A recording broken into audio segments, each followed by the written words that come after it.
ஒரு அமைதியான நகரத்தில் ஒரு குடும்பம் வாழ்ந்து கொண்டிருந்தது. அந்த குடும்பத்தின் தலைவர் காத்தமுத்து. அவர் மனதில் கெட்டவர் இல்லை, ஆனால் அவரது நடத்தை மிகவும் வித்தியாசமாக இருந்தது.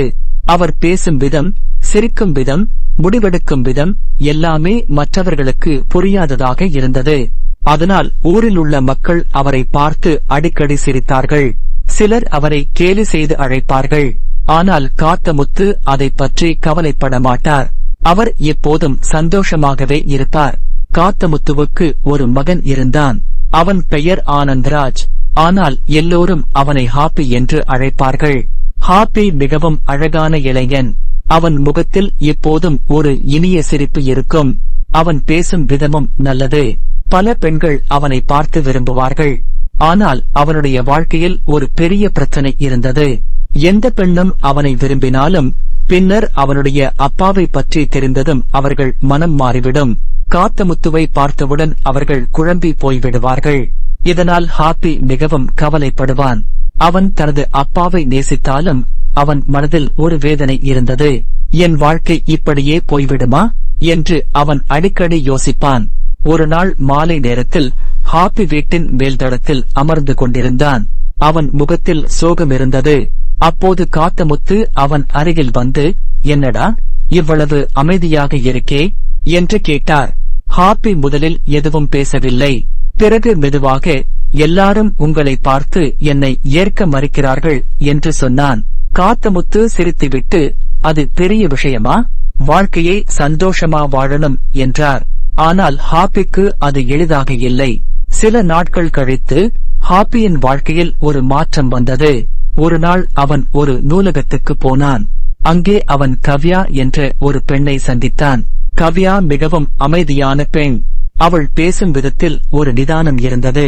அவள் மனிதர்களை வெளிப்புறமாக அல்ல, உள்ளத்தால் புரிந்து கொள்ள முயற்சிப்பாள். முதல் சந்திப்பில் அவர்கள் ஒன்றும் பேசவில்லை. ஆனால் இரண்டாவது முறையில் அவர்கள் பேச ஆரம்பித்தார்கள். அந்த நாள் முதல் அவர்கள் அடிக்கடி சந்திக்க ஆரம்பித்தார்கள். அவர்கள் சிரித்தார்கள், பேசினார்கள், ஒருவரை ஒருவர் புரிந்து கொண்டார்கள். ஹாப்பிக்கு முதல் முறையாக யாரோ அவனை உண்மையாக புரிந்து கொள்கிறார்கள் என்று தோன்றியது. ஒரு நாள் ஹாப்பி தனது உணர்ச்சிகளை வெளிப்படுத்த முடிவு செய்தான். அவன் கவ்யாவிடம், நான் உன்னை காதலிக்கிறேன் என்று சொன்னான். கவ்யா சில நொடிகள் அமைதியாக இருந்தாள். பிறகு மெதுவாக சிரித்து, நானும் என்றாள். அந்த ஒரு வார்த்தை ஹாப்பியின் வாழ்க்கையை முழுவதும் மாற்றிவிட்டது. ஆனால் அவன் மனதில் இன்னும் ஒரு பயம் இருந்தது. சில நாட்கள் கழித்து அவன் தனது அப்பாவை பற்றி கவ்யாவிடம் சொன்னான். அவன் எல்லா உண்மைகளையும் பகிர்ந்தான். கவ்யா அவனை அமைதியாக கேட்டுக் கொண்டிருந்தாள். பிறகு அவள் சொன்னாள், ஒவ்வொருவரும் வேறுபட்டவர்கள்தான், அதில் தவறு எதுவும் இல்லை. ஹாப்பி அதை கேட்டதும் ஆச்சரியப்பட்டான். பிறகு கவ்யா, நான் உன் அப்பாவை சந்திக்கணும் என்றாள். ஹாப்பி கொஞ்சம் பதட்டப்பட்டான். இருந்தாலும் அவளை வீட்டுக்கு அழைத்துச் சென்றான். கவ்யா காத்தமுத்துவை சந்தித்த போது அவர் வழக்கம் போலவே பேசினார். சில வித்தியாசமான விஷயங்களையும் பேசினார். ஆனால் கவ்யா சிரித்தாள். அவள் அவரை கேலி செய்யவில்லை. மாறாக அவர் மனசு நல்லது என்று உணர்ந்தாள். காத்தமுத்துவுக்கும் கவ்யா மிகவும் பிடித்துப் போனாள். அந்த நாளுக்கு பிறகு ஹாப்பி மிகவும் மகிழ்ச்சியாக இருந்தான். ஆனால் உண்மையான சோதனை இன்னும் வரவேண்டியது. கவ்யாவின் குடும்பம் மிகவும் கட்டுப்பாடானது. அவர்கள் எல்லாவற்றையும் மிக கவனமாக பார்க்கும் மக்கள். இரண்டு குடும்பங்களும் சந்திக்கும் நாள் வந்தது. கவ்யாவின் குடும்பம் மிகவும் ஒழுங்கும் மரியாதையும் முக்கியம் என்று நம்பும் குடும்பம். அவள் தந்தை மிகவும் கடுமையானவர். அவருக்கு குடும்பத்தின் பெயரும் சமூகத்தில் உள்ள மரியாதையும் மிக முக்கியம். அவள் தாய் அமைதியானவர், ஆனால் கணவரின் முடிவுகளை ஏற்றுக்கொள்வார். ஒரு நாள் கவ்யா தனது பெற்றோரிடம் ஹாப்பி பற்றி பேச முடிவு செய்தாள். அவள் மனதில் சிறிது பதட்டம் இருந்தாலும் அவள் உண்மையை மறைக்க விரும்பவில்லை. மாலை நேரத்தில் அனைவரும் வீட்டில் இருந்தபோது கவ்யா மெதுவாக, எனக்கு ஒரு விஷயம் சொல்லணும் என்று ஆரம்பித்தாள். அவள் தந்தை அவளை பார்த்து, என்ன என்று கேட்டார். கவ்யா சிறிது தயக்கத்துடன், நான் ஒருவரை விரும்புகிறேன் என்றாள். அந்த ஒரு வாக்கியம் வீட்டில் அமைதியை உருவாக்கியது. அவள் தந்தையின் முகம் உடனே கடினமாயிற்று. யார் அவர் என்று கேட்டார். கவ்யா ஹாப்பி பற்றி கூறினாள். அவன் நல்லவன், அவன் மனசு நல்லது, அவன் அவளை எப்படி மதிக்கிறான் எல்லாவற்றையும் விளக்கினாள். அவள் தந்தை அமைதியாக கேட்டார். பிறகு மெதுவாக, அவருடைய குடும்பம் என்று கேட்டார். இந்த கேள்வி வந்தவுடன் கவ்யா ஒரு நிமிடம் நின்றாள். ஆனால் அவள் உண்மையை மறைக்கவில்லை. காத்தமுத்து பற்றி சொன்னாள். அதை கேட்டவுடன் அவள் தந்தையின் முகம் மாறியது. அப்படியா என்று அவர் சற்று கடுமையாக சொன்னார். அந்த இரவு முழுவதும் அந்த வீட்டில் ஒரு கனமான அமைதி இருந்தது. அடுத்த நாள் கவ்யாவின் தந்தை ஹாப்பியை சந்திக்க முடிவு செய்தார். ஹாப்பி இந்த செய்தியை கேட்டபோது அவன் மனதில் பல எண்ணங்கள் ஓடின. இதுதான் அந்த தருணம் என்று அவன் நினைத்தான். அவன் தனது அப்பாவுடன் சேர்ந்து கவ்யாவின் வீட்டிற்கு சென்றான். அவர்கள் வீட்டுக்குள் நுழைந்தவுடன் கவ்யாவின் குடும்பம் அவர்களை கவனமாக பார்த்தது. முதலில் எல்லாம் சாதாரணமாக இருந்தது. பேசும் வார்த்தைகள் மரியாதையாக இருந்தன. ஆனால் சில நிமிடங்களில் காத்தமுத்து தனது வழக்கமான நடத்தை ஆரம்பித்தார். அவர் சில வித்தியாசமான கேள்விகளை கேட்டார். சில சமயம் பொருள் இல்லாத விஷயங்களைப் பற்றி பேசினார். இடையில் சிரித்தார். அதை பார்த்த கவ்யாவின் தந்தை சற்று சங்கடப்பட்டார். ஹாப்பி அந்த தருணத்தில் மிகவும் அவமானமாக உணர்ந்தான். அவன் தன் அப்பாவை நிறுத்த முயன்றாலும் அது சுலபமாக இல்லை. சில நேரம் கழித்து அந்த சந்திப்பு முடிந்தது. ஹாப்பியும் காத்தமுத்துவும் வீட்டிற்கு திரும்பினார்கள். வீட்டிற்கு வந்தவுடன் ஹாப்பி அமைதியாக இருந்தான். அவன் மனதில் ஏமாற்றம் இருந்தது. மறுபக்கம் கவ்யாவின் வீட்டில் பெரிய பேச்சு நடந்தது. அவள் தந்தை இது சாத்தியமில்லை என்று கூறினார். அவர் தெளிவாக, அந்த குடும்பம் நமக்கு பொருந்தாது என்றார். கவ்யா அதை கேட்டதும் மனம் உடைந்தது. அவள் முயற்சி செய்து அவர் நல்லவர் என்று சொல்லினாள். ஆனால் அவள் தந்தை அதை ஏற்கவில்லை. இந்த நிலைமையில் ஹாப்பியும் கவ்யாவும் மீண்டும் சந்தித்தார்கள். கவ்யா கண்ணீர் கலந்த குரலில் எல்லாவற்றையும் கூறினாள். ஹாப்பி அதை கேட்டபோது அவன் மனம் மிகவும் வலித்தது. ஆனால் அவன் அமைதியாக இருந்தான். அவன் சொன்னான், நான் உன்னை இழக்க விரும்பவில்லை. ஆனால் நான் என் அப்பாவையும் மாற்ற முடியாது. இந்த வார்த்தைகள் இருவருக்கும் மிகவும் கடினமாக இருந்தது. சில நாட்கள் அவர்கள் பேசாமல் இருந்தார்கள். இந்த நேரத்தில் காத்தமுத்து தனது மகனின் சோகத்தை கவனித்தார். ஒரு நாள் அவர் நேராக ஹாப்பியிடம் வந்து, நீ கவ்யாவை இழக்கக்கூடாது என்றார். ஹாப்பி அதிர்ச்சியடைந்தான். அப்பா என்று அவன் கேட்டான். காத்தமுத்து முதல் முறையாக சீரியஸாக பேசினார். நான் வித்தியாசமாக இருக்கலாம், ஆனால் அதனால் உன் வாழ்க்கை பாதிக்கக் கூடாது என்றார். இந்த வார்த்தைகள் ஹாப்பியை உள்ளுக்குள் உலுக்கியது. அவன் தனது அப்பாவை புதிய பார்வையில் பார்க்க ஆரம்பித்தான்.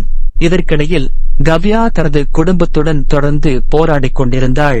அவள் தன் முடிவில் உறுதியாக இருந்தாள். ஒரு நாள் கவ்யாவின் தாய் தனியாக அவளிடம் பேசினார். அவள் மெதுவாக, நீ உண்மையிலேயே அவனை விரும்புகிறாயா என்று கேட்டார். கவ்யா உறுதியாக ஆம் என்றாள். அவள் தாய் சில நிமிடம் யோசித்து, அப்படியெனில் நாம் இன்னும் ஒரு முறை முயற்சி செய்யலாம் என்றார். இதன் மூலம் கதையில் ஒரு புதிய திருப்பம் உருவானது. இரண்டு குடும்பங்களும் மீண்டும் சந்திக்க முடிவு செய்தன. ஆனால் இந்த முறை விஷயங்கள் இன்னும் சிக்கலாகவும் அதே சமயம் நகைச்சுவையாகவும் மாறின. இரண்டு குடும்பங்களும் மீண்டும் சந்திக்க முடிவு செய்த நாள் வந்தது. இந்த முறை எல்லோரும் கொஞ்சம் தயக்கத்துடனும் எதிர்பார்ப்புடனும் இருந்தார்கள். ஹாப்பி இந்த சந்திப்புக்காக மனதளவில் தயாராக முயன்றான். அவன் தன் அப்பாவிடம், இந்த முறை கொஞ்சம் அமைதியாக இருக்கணும் என்று மெதுவாக சொன்னான்.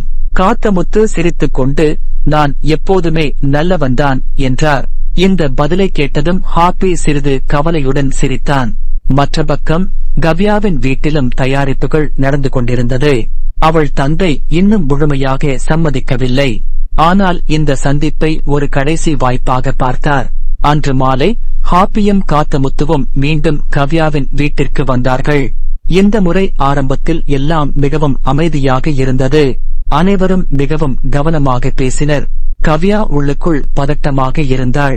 அவள் இரு குடும்பங்களும் நல்லபடியாக பேச வேண்டும் என்று நினைத்தாள். சில நேரம் எல்லாம் சரியாக சென்றது. ஹாப்பி நிம்மதியாக சுவாசிக்க ஆரம்பித்தான். ஆனால் அப்படியே இருக்குமா?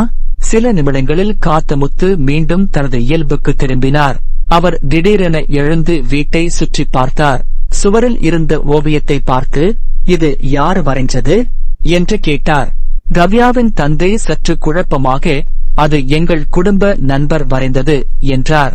அதற்கு காத்தமுத்து, நல்லா இருக்கு, ஆனா கொஞ்சம் குதிரை மாதிரி இருக்கு என்று சொல்லி சிரித்தார். அந்த வார்த்தையை கேட்டதும் எல்லோரும் ஒரே நேரத்தில் ஒருவரை ஒருவர் பார்த்தார்கள். கவ்யா தன் சிரிப்பை அடக்க முயன்றாள். ஹாப்பி முகத்தை குனிந்து கொண்டான். கவ்யாவின் தந்தைக்கு இது பிடிக்கவில்லை. ஆனால் அவர் எதுவும் சொல்லாமல் அமைதியாக இருந்தார். சில நேரம் கழித்து உணவு பரிமாறப்பட்டது. உணவு மேசையில் அனைவரும் அமர்ந்தார்கள். காத்தமுத்து உணவை பார்த்து மகிழ்ச்சியாக, இது எல்லாம் ரொம்ப நல்லா இருக்கு என்று சொன்னார். ஆனால் அடுத்த நிமிடம் அவர் சாப்பிடும் விதமும் பேசும் விதமும் மீண்டும் அனைவரையும் சிரிக்க வைத்தது. ஒரு கட்டத்தில் அவர் ஒரு உணவுப் பொருளை சுவைத்துவிட்டு, இதுக்கு இன்னும் கொஞ்சம் உப்பு போட்டா நல்லா இருக்கும் என்று நேராக சொன்னார். இதை கேட்ட கவ்யாவின் தாய் சிரித்தார். ஆனால் அவள் தந்தை சற்று முகம் சுளித்தார். இந்த எல்லா சம்பவங்களும் கொஞ்சம் சங்கடமாக இருந்தாலும் அதே நேரத்தில் நகைச்சுவையாகவும் இருந்தது. உணவுக்கு பிறகு 2 குடும்பங்களும் அமர்ந்து பேச ஆரம்பித்தனர். இந்த முறை கவ்யாவின் தாய் மெதுவாக பேச ஆரம்பித்தார். எல்லாரும் வேறுபட்டவர்கள்தான், அதில் தவறு எதுவும் இல்லை என்றார். இந்த வார்த்தைகள் சூழ்நிலையை கொஞ்சம் மென்மையாக்கின. காத்தமுத்து திடீரென மிகவும் அமைதியாக மாறினார். அவர் கவ்யாவின் தந்தையை நேராக பார்த்து, நான் எப்படி இருக்கிறேனோ அப்படித்தான், ஆனால் என் மகன் நல்லவன், அவன் சந்தோஷமாக இருக்கணும் என்றார். இந்த வார்த்தைகள் மிகவும் உண்மையாக இருந்தது. ஹாப்பி இதை கேட்டதும் கண்களில் நீர் வந்தது. கவ்யாவும் உணர்ச்சி வசப்பட்டாள். சில நிமிடங்கள் அமைதியாக சென்றது. அதற்கு பிறகு எதிர்பாராத விதமாக ஒரு சிறிய சம்பவம் நடந்தது. காத்தமுத்து எழுந்து நடந்து கொண்டிருந்த போது தவறி வழுக்கி விழுந்தார். அவர் விழுந்த விதம் கொஞ்சம் வேடிக்கையாக இருந்தது. அந்த தருணத்தில் எல்லோரும் முதலில் அதிர்ச்சி அடைந்தார்கள்.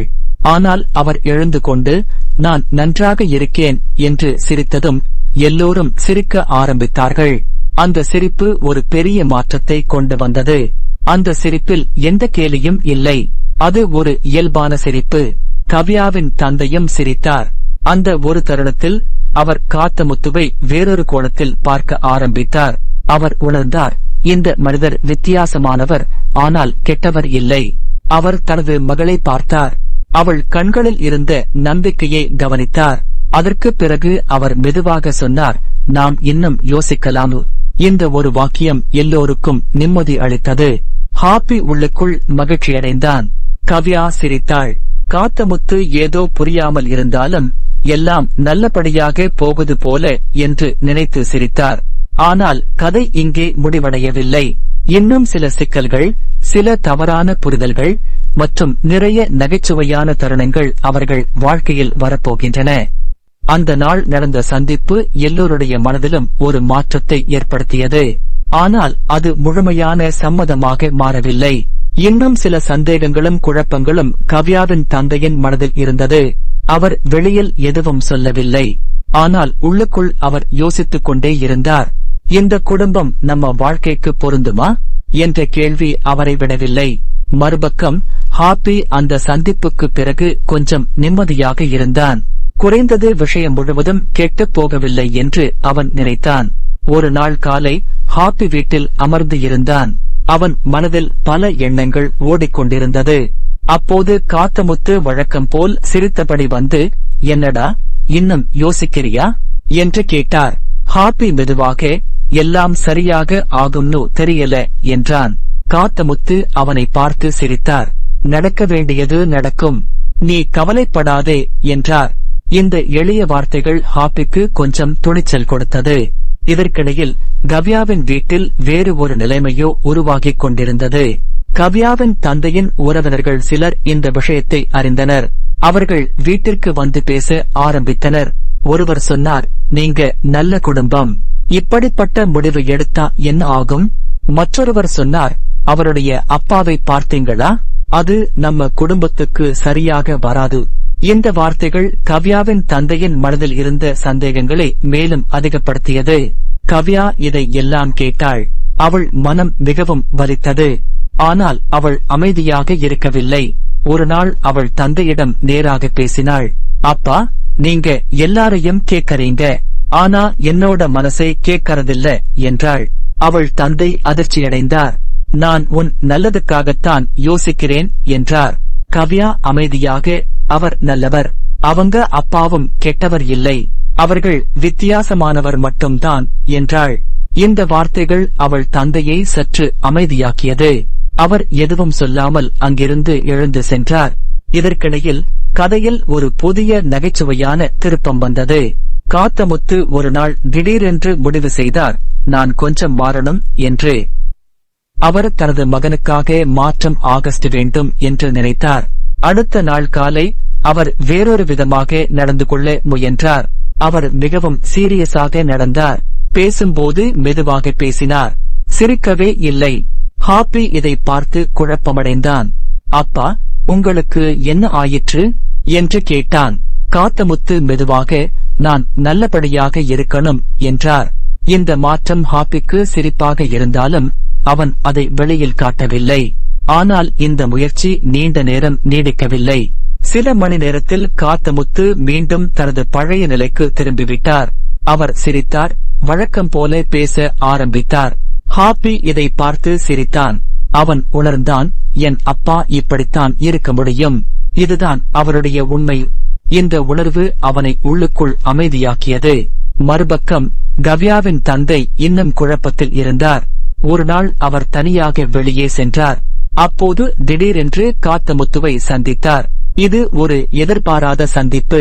இருவரும் சில நிமிடங்கள் அமைதியாக நின்றார்கள். பிறகு காத்தமுத்து முதலில் பேசினார். நீங்க எப்படி இருக்கீங்க என்று கேட்டார். கவ்யாவின் தந்தை மெதுவாக, நன்றாக இருக்கேன் என்றார். சில நிமிடங்கள் சாதாரணமாக பேசினர். அதற்கு பிறகு காத்தமுத்து திடீரென்று மிகவும் நேர்மையாக பேச ஆரம்பித்தார். என்னை பற்றி நிறைய பேர் சிரிக்கிறாங்க, அது எனக்கு பரவாயில்லை, ஆனா என் மகன் பாதிக்கப்படுறான் என்றார். இந்த வார்த்தைகள் கவ்யாவின் தந்தையை ஆழமாக தொடர்ந்தது. காத்தமுத்து தொடர்ந்து, அவன் சந்தோஷமாக இருக்கணும், அதுக்காக நான் என்ன செய்யணும்னாலும் தயார் என்றார்.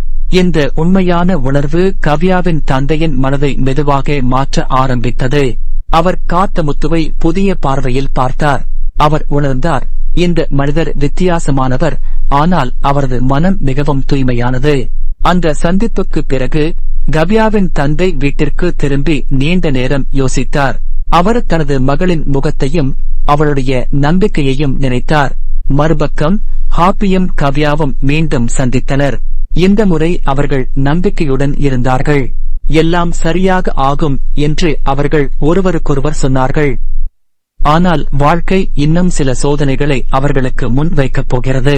சில தவறான புரிதல்கள், சில எதிர்பாராத சம்பவங்கள் மற்றும் இன்னும் நிறைய நகைச்சுவையான தருணங்கள் அவர்களை காத்திருக்கின்றன. காத்தமுத்து மற்றும் கவ்யாவின் தந்தை சந்தித்து அந்த நாள் இருவரின் மனதிலும் ஒரு மாற்றத்தின் விதை விதைக்கப்பட்டது. ஆனால் அந்த விதை உடனே மரமாக வளரவில்லை. இன்னும் பல சின்ன சின்ன சம்பவங்கள் அந்த மாற்றத்தை உறுதியாக்க வேண்டியிருந்தது. ஒரு நாள் கவ்யாவின் வீட்டில் ஒரு சிறிய விழா நடத்த முடிவு செய்யப்பட்டது. குடும்பத்தினர் மற்றும் சில நெருங்கிய உறவினர்கள் மட்டும் அழைக்கப்பட்டனர். இந்த விழாவிற்கு ஹாப்பியும் காத்தமுத்துவும் அழைக்கப்பட்டனர். இந்த அழைப்பு ஹாப்பிக்கு ஒரு நல்ல அறிகுறியாக தோன்றியது. இது ஒரு நல்ல முன்னேற்றம் என்று அவன் நினைத்தான். ஆனால் காத்தமுத்து வழக்கம் போல சிரித்தபடி, விழா என்றால் சாப்பாடு இருக்கும் இல்லையா என்று கேட்டார். ஹாப்பி சிரித்துவிட்டு, அப்பா, இது முக்கியமான நாள் என்றான். அவர்கள் இருவரும் விழா நாளில் கவ்யாவின் வீட்டிற்கு சென்றார்கள். அந்த வீடு அழகாக அலங்கரிக்கப்பட்டிருந்தது. விளக்குகள், பூக்கள் எல்லாம் மிகவும் அழகாக இருந்தது. கவ்யா ஹாப்பியை பார்த்ததும் சிரித்தாள். அவள் கண்களில் நம்பிக்கை இருந்தது. ஆனால் அந்த வீட்டில் இருந்த சில உறவினர்கள் காத்தமுத்துவை பார்த்து ஒருவருக்கொருவர் மெதுவாக பேச ஆரம்பித்தனர். சிலர் சிரித்தார்கள். ஹாப்பி அதை கவனித்தான். அவன் மனதில் மீண்டும் பழைய பயம் வந்தது. ஆனால் இந்த முறை காத்தமுத்து அந்த சிரிப்புகளை கவனித்தாலும் எந்த மாற்றமும் காட்டவில்லை. அவர் அமைதியாக இருந்தார். விழா ஆரம்பித்தது. எல்லோரும் ஒன்றாக அமர்ந்து பேசிக் கொண்டிருந்தார்கள். ஒரு நேரத்தில் ஒரு உறவினர் காத்தமுத்துவிடம் கேள்வி கேட்டார். நீங்கள் என்ன வேலை செய்கிறீர்கள்? அது ஒரு சாதாரண கேள்விதான். ஆனால் கேட்கும் விதத்தில் ஒரு சிறிய கேலி இருந்தது. ஹாப்பி பதற்றமாக இருந்தான். ஆனால் காத்தமுத்து மிகவும் அமைதியாக பதில் அளித்தார். அவர் தனது வாழ்க்கையை எளிமையாக விளக்கினார். அவர் எதையும் பெரிதாக காட்டவில்லை, எதையும் மறைக்கவும் இல்லை. அவரது நேர்மையான பேச்சு சிலரை அமைதியாக்கியது. சில நேரம் கழித்து ஒரு சிறிய நகைச்சுவையான சம்பவம் நடந்தது. ஒரு குழந்தை ஓடிக்கொண்டிருந்த போது தவறி விழுந்தது. எல்லோரும் அதிர்ச்சி அடைந்தார்கள். காத்தமுத்து உடனே ஓடி சென்று அந்த குழந்தையை எழுப்பினார். அவர் அவனை சிரிக்க வைத்தார், கண்ணீரை துடைத்தார். அந்த குழந்தை சிரிக்க ஆரம்பித்தது. அதை பார்த்த அனைவருக்கும் ஒரு நல்ல உணர்வு ஏற்பட்டது. கவ்யாவின் தந்தை அந்த காட்சியை கவனமாக பார்த்தார். அவர் மனதில் ஒரு எண்ணம் வந்தது, இந்த மனிதர் உண்மையிலேயே நல்லவர். அந்த விழாவில் இன்னொரு முக்கியமான தருணம் நடந்தது. கவ்யாவின் தாய் காத்தமுத்துவுடன் தனியாக பேச ஆரம்பித்தார். அவர் மெதுவாக, நீங்கள் உங்கள் மகனை மிகவும் நேசிக்கிறீர்கள் போல என்றார். காத்தமுத்து சிரித்தார். அவன்தான் என் உலகம் என்றார். இந்த வார்த்தைகள் மிகவும் உண்மையாக இருந்தது. அந்த நாளின் முடிவில் சூழ்நிலை மிகவும் மாறியிருந்தது. கவ்யாவின் தந்தை இன்னும் முழுமையாக சம்மதிக்கவில்லை. ஆனால் அவர் மனதில் இருந்த எதிர்ப்பு குறைந்து கொண்டே இருந்தது. அடுத்த நாள் அவர் தனது மனைவியுடன் பேசினார். அவர்களிடம் ஏதோ ஒரு உண்மை இருக்கிறது என்றார். அவள் தாய் சிரித்தாள். அதை நீங்களே இப்போதுதான் புரிந்து கொண்டீர்கள் என்றாள். இதற்கிடையில் ஹாப்பியும் கவ்யாவும் அதிக நம்பிக்கையுடன் இருந்தார்கள். அவர்கள் எதிர்காலத்தை பற்றி பேச ஆரம்பித்தார்கள். ஆனால் வாழ்க்கை இன்னும் ஒரு சோதனையை அவர்களுக்கு முன்வைத்தது. ஒரு நாள் ஒரு பெரிய தவறான புரிதல் ஏற்பட்டது. கவ்யாவின் உறவினர்களில் ஒருவர் ஹாப்பி பற்றி தவறான தகவலை பரப்பினார். அவர் பொறுப்பில்லாதவர் என்று கூறினார். இந்த செய்தி கவ்யாவின் தந்தை காதில் விழுந்தது. அவர் மீண்டும் சந்தேகத்தில் விழுந்தார். இந்த நிலைமையில் ஹாப்பி என்ன செய்வான்? அவன் இந்த தவறான புரிதலை எப்படி சரி செய்வான்? காத்தமுத்து இந்த முறை என்ன செய்வார்? கதை இப்போது இன்னும் சுவாரஸ்யமான திருப்பத்தை எடுக்கிறது. தவறான புரிதல் பரவிய அந்த செய்தி கவ்யாவின் வீட்டில் ஒரு பெரிய அமைதியை ஏற்படுத்தியது. முன்பு கொஞ்சம் குறைந்திருந்த சந்தேகம் மீண்டும் மெதுவாக அதிகரிக்கத் தொடங்கியது. கவ்யாவின் தந்தை அந்த தகவலை கேட்டவுடன் உடனே நம்பவில்லை. ஆனால் அதை முழுவதும் புறக்கணிக்கவும் முடியவில்லை. அவர் மனதில் மீண்டும் குழப்பம் உருவானது. அவர் தனியாக அமர்ந்து நீண்ட நேரம் யோசித்தார். நான் சரியான முடிவு எடுக்கிறேனா என்ற கேள்வி அவரை தொந்தரவு செய்தது. மறுபக்கம் ஹாப்பிக்கு இந்த செய்தி பற்றி தெரிய வந்ததும் அவன் அதிர்ச்சியடைந்தான்.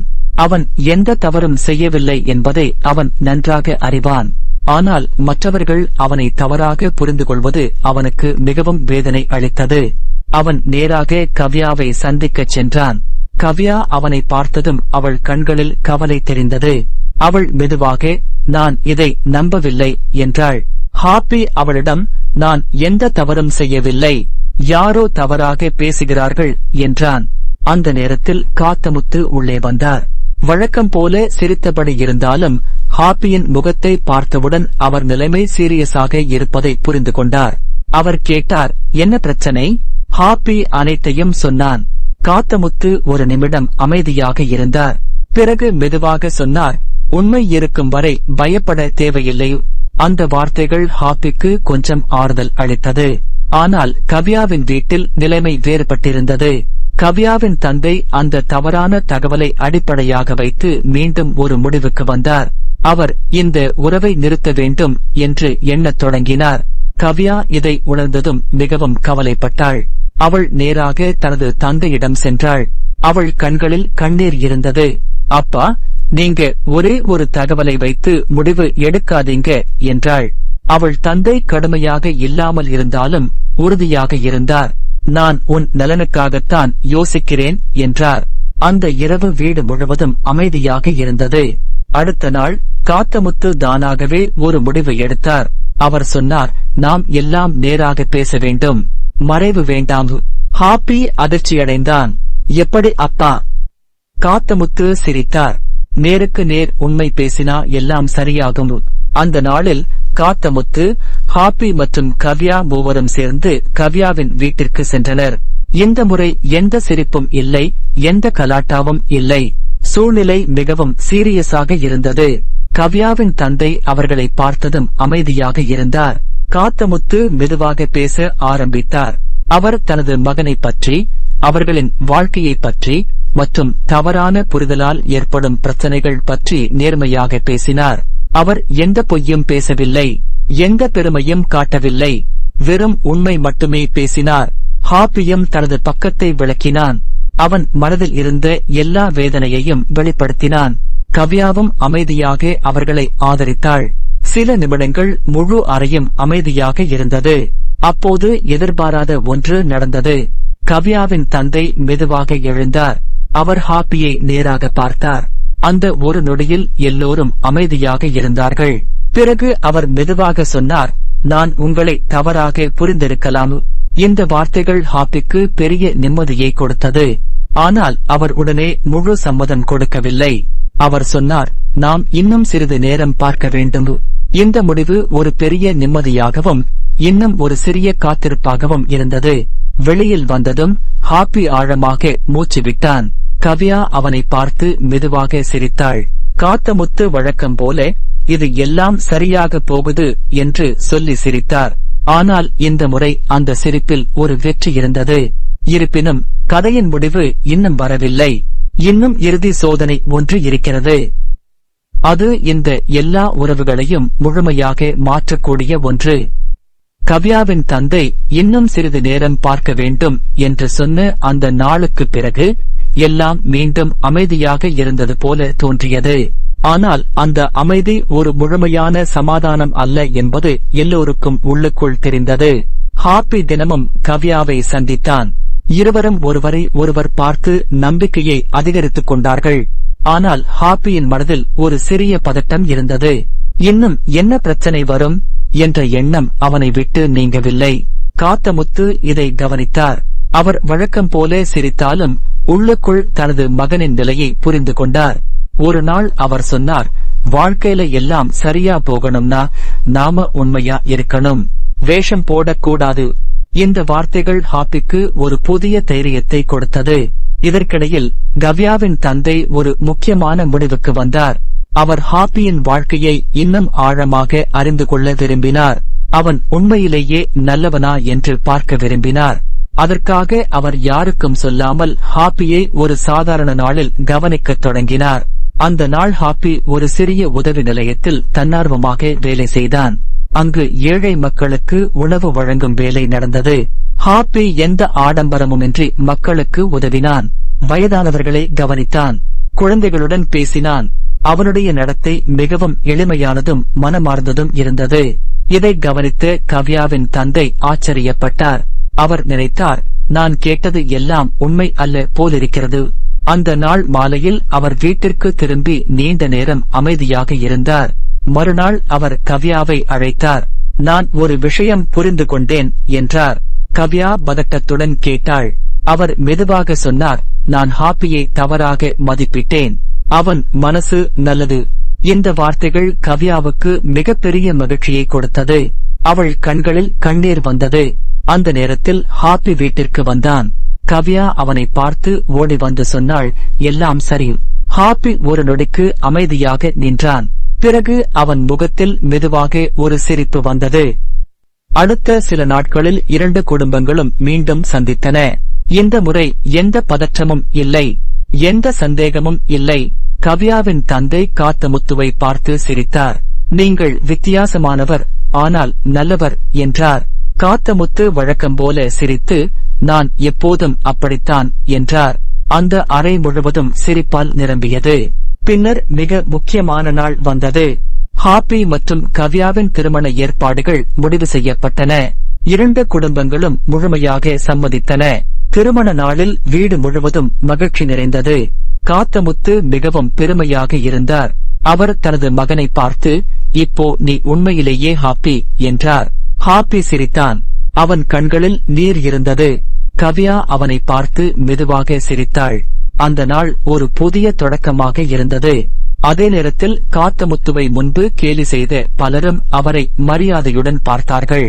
அவர்கள் புரிந்து கொண்டார்கள், அவரது வித்தியாசம் ஒரு குறை அல்ல, அது ஒரு தன்மை என்று.